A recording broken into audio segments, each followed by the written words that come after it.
Assalamualaikum warahmatullahi wabarakatuh. Saya Sahdia Pani akan menjelaskan tentang cara pengembangan. Sistem informasi dapat dibagi ke dalam dua kelompok, yaitu sistem informasi yang terdiri atas kumpulan prosedur dan program komputer untuk melengkapi sistem informasi. Kedua kelompok tersebut bersifat saling melengkapi. Dalam pengembangannya, perusahaan dapat membangun sistem informasi dan program komputer secara terpisah. Sistem informasi yang terdiri atas berbagai kumpulan prosedur mungkin dapat dikembangkan sendiri oleh perusahaan, sedangkan program komputernya minta pihak ketiga untuk mengembangkannya, atau bisa juga sebaliknya.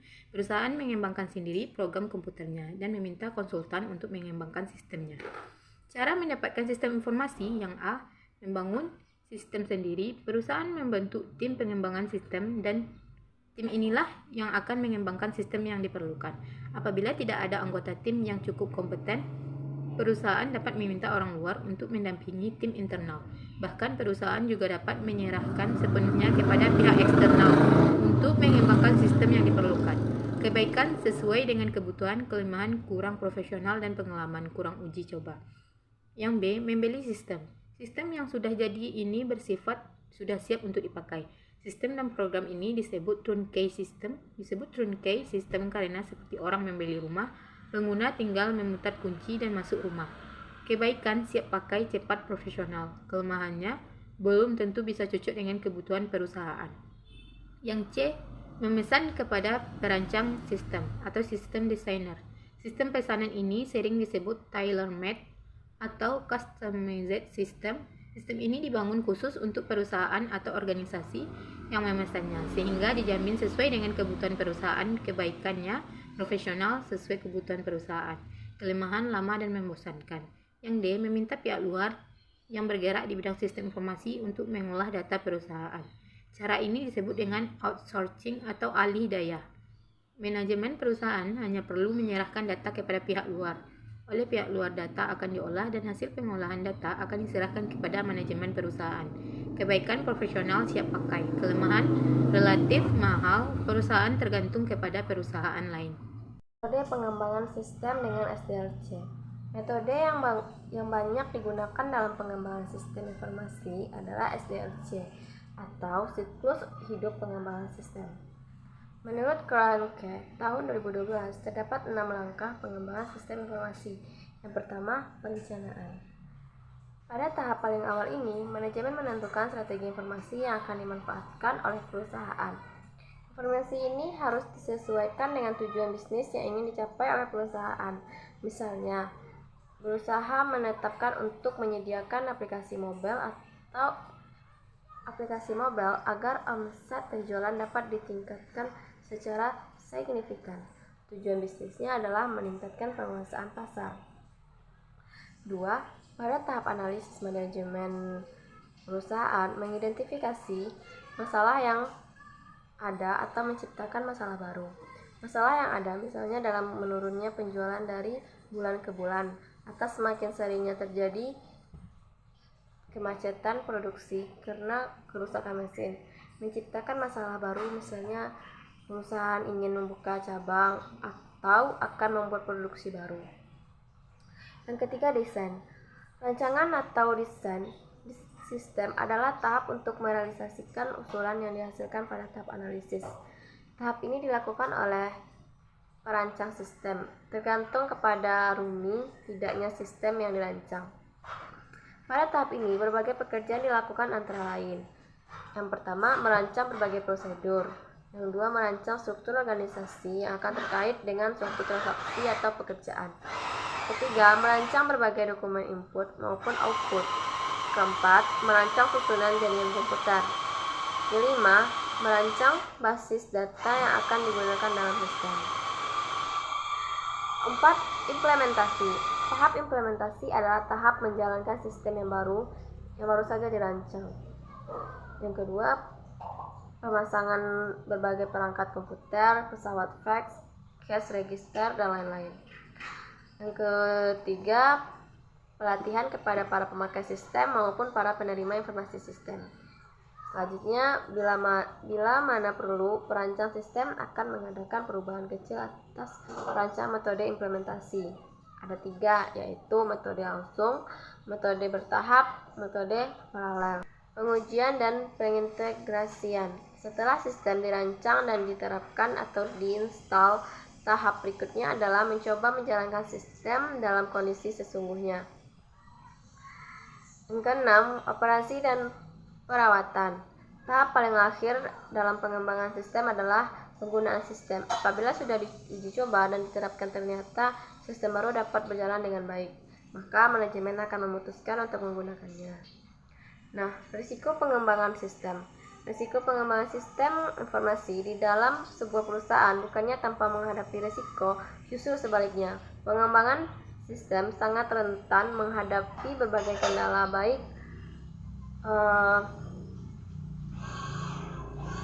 inter maupun ekster. Yang C, tahap pengembangan sistem. Purwarupa atau prototype.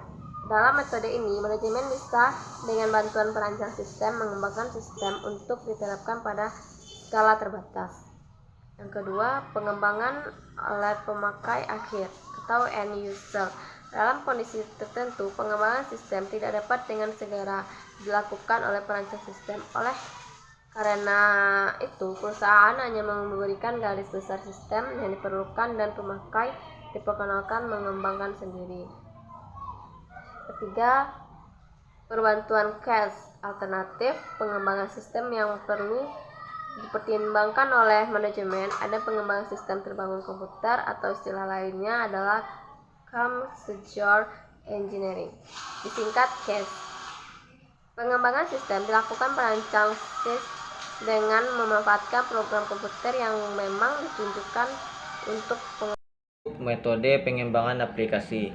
Yang pertama yaitu metode waterfall, yang artinya metode air terjun. Model air terjun ini adalah salah satu metodologi yang umum dan banyak digunakan untuk pengembangan perangkat lunak.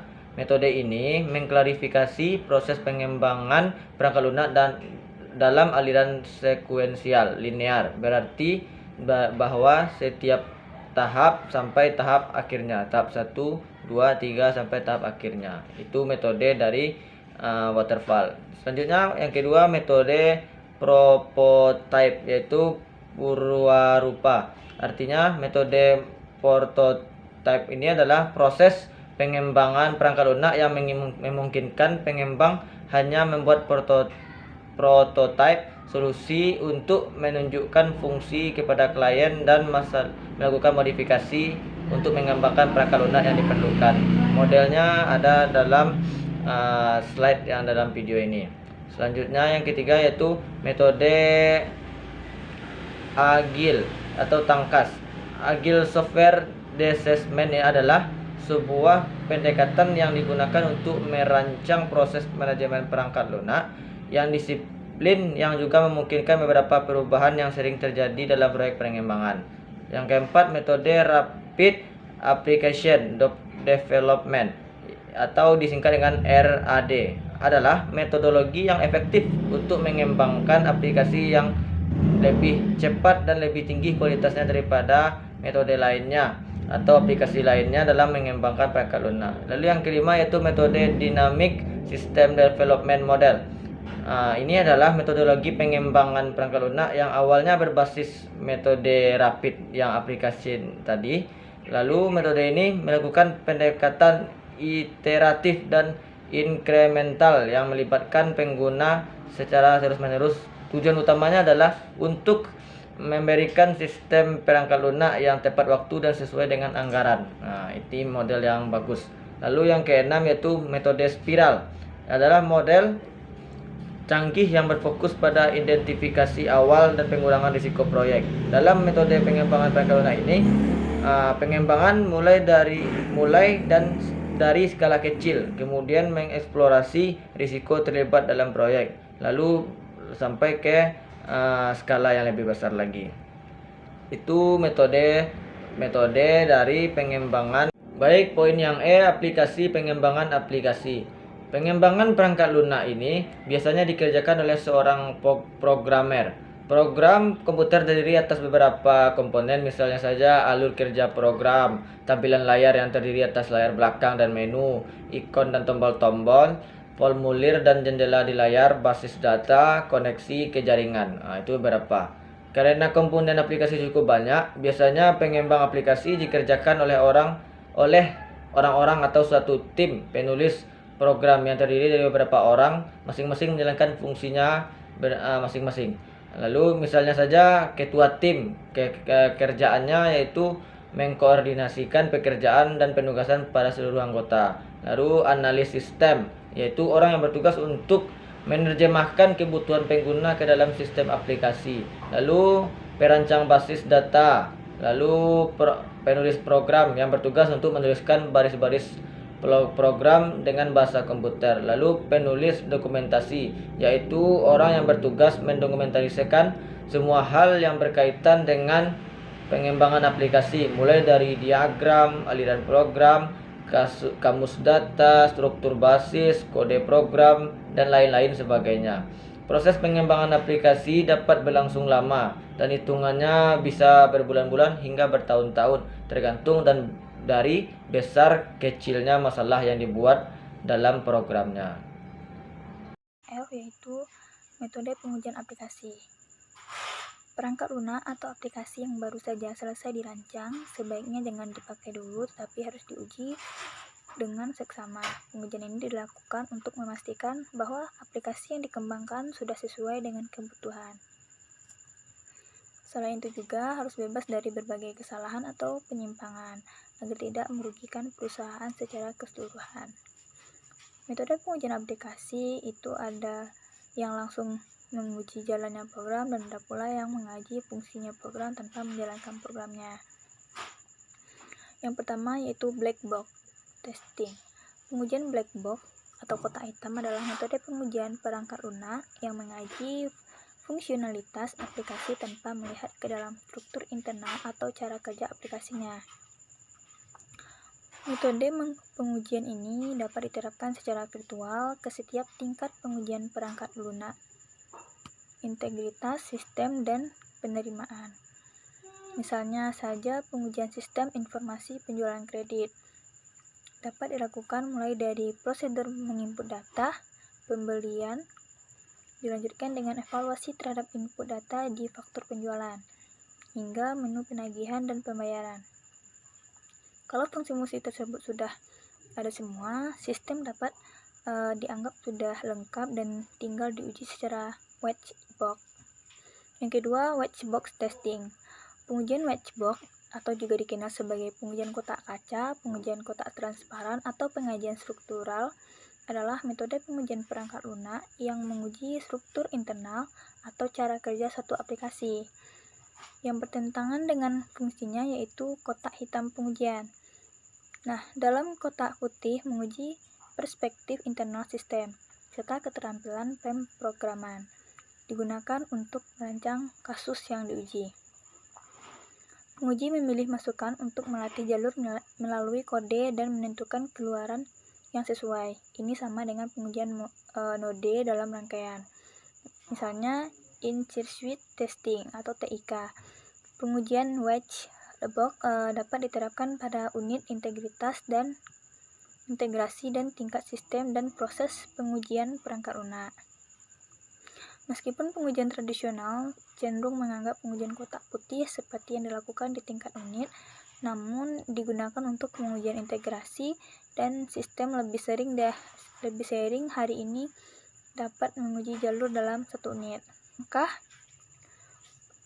dasar yang digunakan untuk pengujian white box untuk menguji sebuah sistem. Yang pertama, masukan melibatkan berbagai jenis persyaratan, spesifikasi fungsional, perancangan dokumen yang terperinci, kode sumber yang tepat, spesifikasi keamanan. Ini adalah tahap persiapan pengujian white box untuk tata letak semua informasi dasar. Yang kedua, pengolahan melibatkan melakukan analisis risiko untuk memandu keseluruhan proses pengujian, rencana uji yang benar, melakukan uji kasus, dan mengkomunikasikan hasil. Ini adalah tahap uji kasus bangunan untuk memastikan mereka menguji secara menyeluruh aplikasi yang diberikan hasil rekamannya sesuai dengan itu. Yang ketiga, output melibatkan pembuatan laporan akhir yang mencakup semua persiapan dan hasil di atas. Selanjutnya, pengujian Wedgebox adalah salah satu dari metodologi pengujian terbesar yang digunakan saat ini. Memiliki beberapa keunggulan. Yang pertama, efek samping memiliki pengetahuan tentang kode sumber bermanfaat untuk pengujian menyeluruh. Yang kedua, optimalisasi kode dengan mengungkapkan kesalahan tersembunyi dan mampu menghapus catat yang mungkin terjadi ini. Yang ketiga, memberikan introspeksi kepada programmer karena para pengembang dengan hati-hati menggambarkan setiap implementasi baru. Yang keempat yaitu menyediakan ketertelusuran tes dari sumber, memungkinkan perubahan masa depan pada perangkat lunak agar mudah ditangkap dalam perubahan pada tes. Yang kelima, tes Wedgebox, yaitu mudah diotomatisasi. Yang keenam, pengujian kotak putih, membenaturkan yang jelas berbasis teknik kapan harus berhenti melakukan pengujian. Meskipun pengujian kotak putih memiliki kelebihan besar, namun tidak sempurna dan mengandung beberapa kelemahan. Yang pertama, pengujian kotak putih membawa kompleksitas pengujian karena penguji harus memiliki pengetahuan tentang programmer ini, termasuk menjadi pemrograman. Pengujian kotak putih membutuhkan programmer dengan tingkat pengetahuan yang tinggi karena kompleksitas tingkat pengujian yang perlu dilakukan. Yang kedua, pada beberapa kesempatan tidak realistis untuk dapat menguji setiap kondisi aplikasi yang ada dan beberapa kondisi akan belum teruji. Yang ketiga, tes berfokus pada perangkat lunak karena ada dan fungsionalitas yang hilang mungkin tidak ditemukan.